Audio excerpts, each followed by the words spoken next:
and they went to work. And we did too.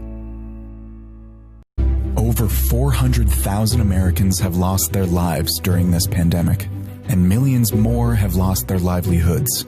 We are facing an economic crisis brought on by a public health crisis. And today, the Biden administration took bold action to provide relief to those who are struggling most. Here are 5 actions that this administration took to help Americans today. We are extending moratoriums on evictions and foreclosures of Americans who are at risk of losing their home. During a global pandemic, we cannot let anyone get evicted. We are increasing support for small businesses. We will ensure that existing relief dollars get to businesses that have been hit the hardest, not just the well-connected ones. We will expand food security benefits like SNAP for the lowest income Americans. President Biden's action increases food support benefits for families struggling during this pandemic because no one should go hungry. We are pausing student loan payments. The last thing Americans need to worry about is student loan debt, while the job market is suffering. We will increase food money for kids missing meals due to school closures. So many children rely on school lunches for meals, and just because schools are shut down doesn't mean we can let them go without. And this is just the beginning of our work to build back the American economy better than it was before. We will keep working for you to face this economic crisis head on. That's our commitment. Deepening. It's not getting better, it's deepening. Yesterday, we learned that 900,000 more Americans file for unemployment. 900,000. They join millions of Americans who, through no fault of their own, have lost the dignity and respect that comes with a job and a paycheck. So many of them never thought they'd ever be out of work in the first place. And just like my dad did when he used to lie awake at night when I was a kid, staring at the ceiling, unable to sleep because he worried about whether or not he was about to lose his health care or whether we were going to have the money to pay the mortgage because of the economic circumstance he was in. And now a lot of these folks are facing eviction, are waiting hours in their cars, literally hours in their cars, waiting to be able to feed their children as they drive up to a food bank. It's the United States of America. And they're waiting to feed their kids. Folks who are able to still keep their job, many have seen their paychecks reduced and they're barely hanging on and wondering what's next. Sometimes the anxiety about what's going to happen next is more consequential than what actually happened. But this is happening today in America. And this cannot be who we are as a country. These are not the values of our nation. We cannot, will not let people go hungry. We cannot let people be evicted because of nothing they did themselves. They cannot watch people lose their jobs, and we have to act. We have to act now. It's not just to meet the moral obligation to treat our fellow Americans with the dignity and respect they deserve. This is an economic imperative, a growing economic consensus that we must act decisively and boldly to grow the economy for all Americans, not just for tomorrow, but in the future. There's a growing chorus of top economists that agree that at this moment of crisis, with the interest rates as low as they are, historic lows, it is smart fiscal investment, including deficit spending, and they're more urgent than ever. And that return on these investments in jobs and racial equity is going to prevent long-term economic damage and benefits that are going to far surpass their cost. If we don't act, the rest of the world is not standing still in terms of their competitive advantage or the competitive possibilities relative to us. That our debt situation will be more stable and not less stable, according to these economists. And that such investments in our people is going to strengthen our economic competitiveness as a nation and help us outcompete our competitors in the global economy, because we're going to grow the economy with these investments. While the COVID-19 package that passed in December was the first step, as I said at the time, it's just a down payment. We need more action, and we need to move fast. Last week, I laid out a 2-step plan of rescue and recovery to get through the crisis and to a better and stronger and more secure America. The first step of our American Rescue Plan is a plan to tackle the pandemic and get direct financial relief to Americans who need it the most. You know, in just a few days, it's just been a few days since I outlined this plan, and it's received bipartisan support from a majority of American mayors and governors. Businesses and labor organizations have together welcomed it as an urgent action that's needed. Even Wall Street firms have underscored its importance. In fact, an analysis by Moody's estimates that if we pass our American Rescue Plan, the economy would create 7.5 million jobs just in this year alone. That would be on the way to the more than 18 million, I think it was 18,600,000 jobs that they believe would be created over the 4-year period with our Build Back Better recovery plan. And with our American Rescue Plan, our economy would return to full employment a full year faster than without the plan. Even President Trump's now, not some liberal organization, President Trump's top former economic advisor, Kevin Hassett, said, quote, he absolutely is in favor of this rescue plan. This almost doesn't have a partisan piece to it. We're seeing the support because this plan takes a step that we so urgently need, more than just a step, number of steps. It funds big parts of the COVID-19 national strategy that we released yesterday. Our national strategy puts us on a war footing to aggressively speed up our COVID-19 response, especially on vaccines and testing and reopening our schools. I found it fascinating. Yesterday, the press asked the question, is, 100 million enough? Week before, they were saying, Biden, are you crazy? You can't do 100 million in 100 days. Well, we're going to, God willing, not only do 100 million, we're going to do more than that. But we have to do this. We have to move. The American Rescue Plan also includes economic relief for most Americans who are in need. We're going to finish the job of getting a total of $2,000 in direct payments to folks. $600, which was already passed, is simply not enough if you still have to choose between paying your rent, putting food on the table. We'll extend unemployment insurance benefits for millions of workers beyond the deadline that's now set. It means that 16 million Americans who are currently relying on unemployment benefits while they look for work can count on these checks continuing to be there in the middle of this crisis. The American Rescue Plan also addresses the growing housing crisis in America. Approximately 14 million Americans, 14 million, have fallen behind on rent, and many risk eviction. If we fail to act, there will be a wave of evictions and foreclosures in the coming months as this pandemic rages on, because there's nothing we can do to change the trajectory of the pandemic in the next several months. So look, this would overwhelm emergency shelters, increase COVID-19 infections as people have nowhere to go and can't socially distance. The American Rescue Plan asks Congress to provide rental assistance for millions of hard-hit families and tenants. This will also be a bridge to economic recovery for countless mom-and-pop landlords who can't afford not to have the rent.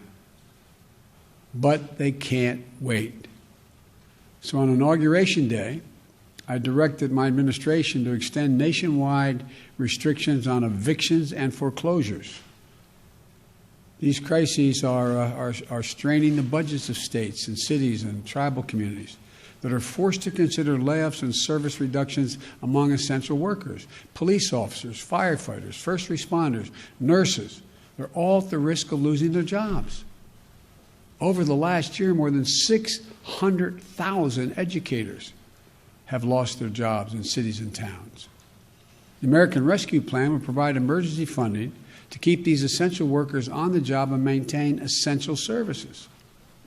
Look, it will also help small businesses that are the engines of our economic growth. When you say small business, most people think the major corporate entities are the ones that hire everybody. These small businesses are the glues that hold, and they're important, but these small businesses that hold the community, the glue that hold these communities together. They are hurting badly, and they account for nearly half of the entire U.S. workforce, nearly half. Our rescue plan will provide flexible grants to help the hardest hit small businesses survive the pandemic, and low-cost capital to help entrepreneurs of all backgrounds create and maintain jobs, plus provide essential goods and services that communities so desperately depend on. Look, our recovery plan also calls for an increase in the minimum wage at least $15 an hour. No one in America should work 40 hours a week, making below the poverty line. $15 gets people above the poverty line. We have so many millions of people working 40 hours a week, working, and some with 2 jobs, and they're still below the poverty line. Our plan includes access to affordable child care. That's going to enable parents, particularly women, to get back to work.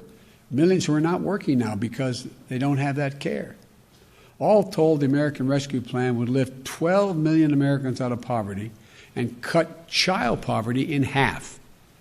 That's 5 million children lifted out of poverty. Our plan would reduce poverty in the black community by 1/3 and reduce poverty in the Hispanic community by almost 40%. I look forward to working with members of Congress of both parties to move quickly to get this American Rescue Plan to the American people. And then we can move with equal urgency and bipartisanship to the second step of our economic plan, to Build Back Better, the recovery plan. It's a plan that's going to make historic investments in infrastructure, manufacturing, innovation, research and development, and clean energy, and so much more that's going to create millions more jobs, good-paying jobs, not minimum wage jobs.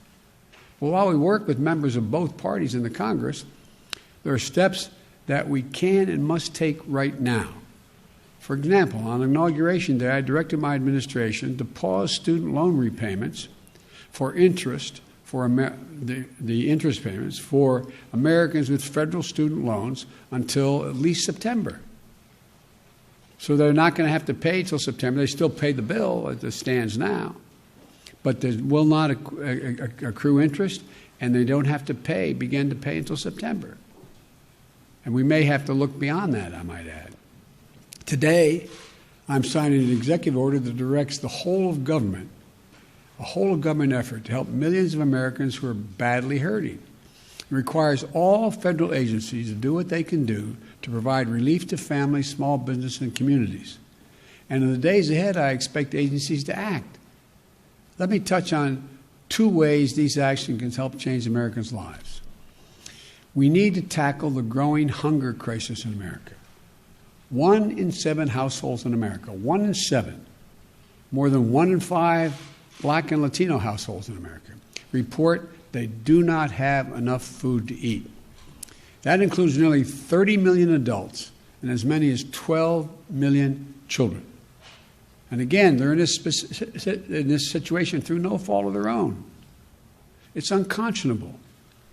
The American Rescue Plan provides additional emergency food and nutrition assistance for tens of millions of children and families to address this crisis. But families literally can't wait another day.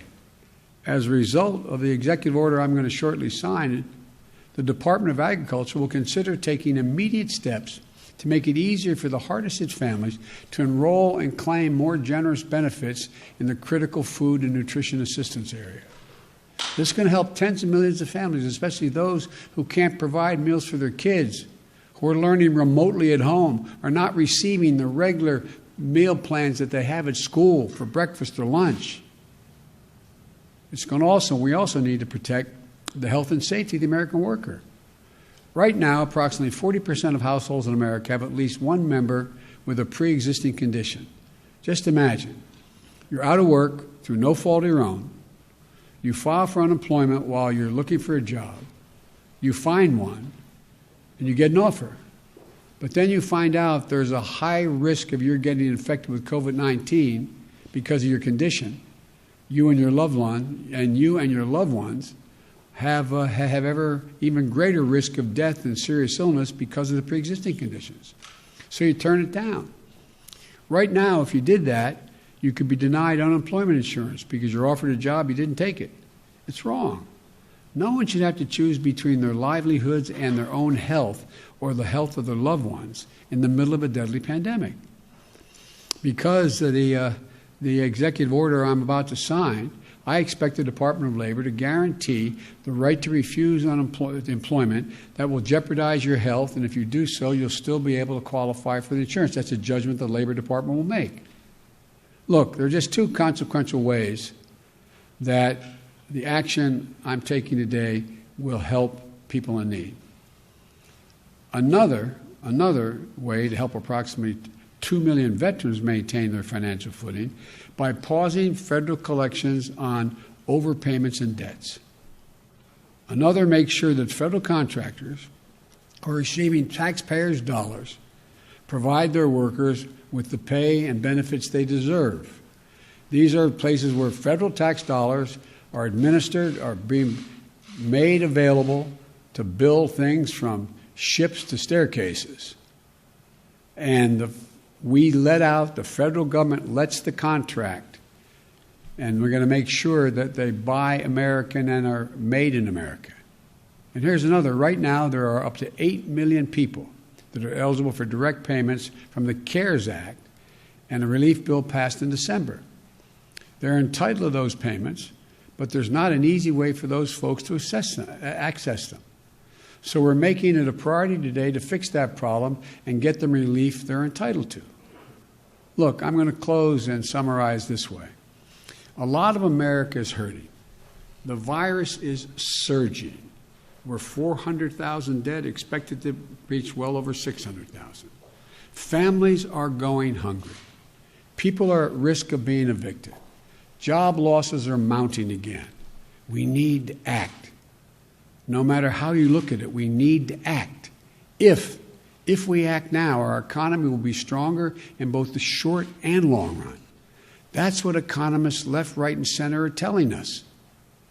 Both liberal and conservative will be better and stronger across the board. If we act now, we'll be better able to compete with the world.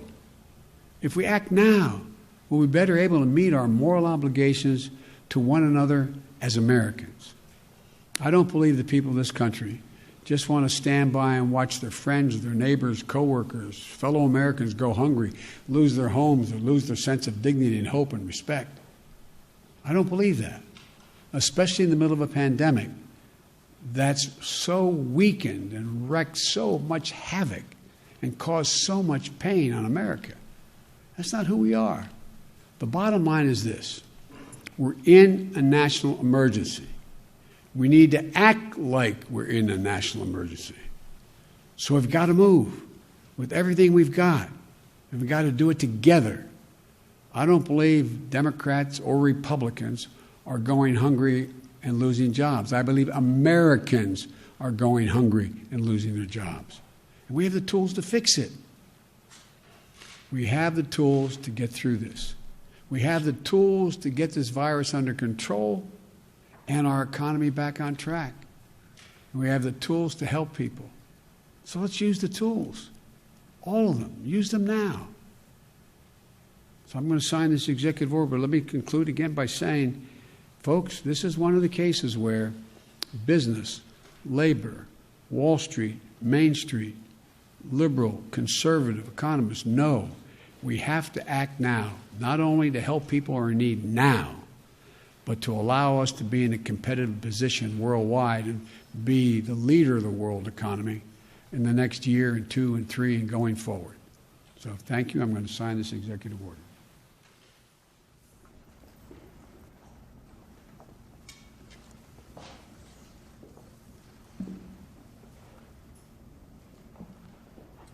The first one is the economic relief related to COVID-19 pandemic.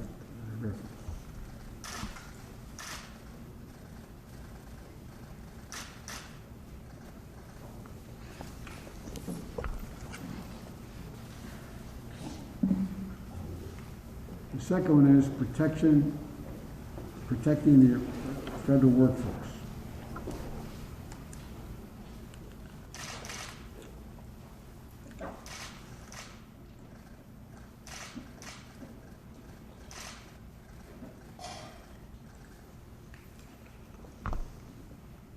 Thank you very much. Mr. President, do you support Mr. Connell's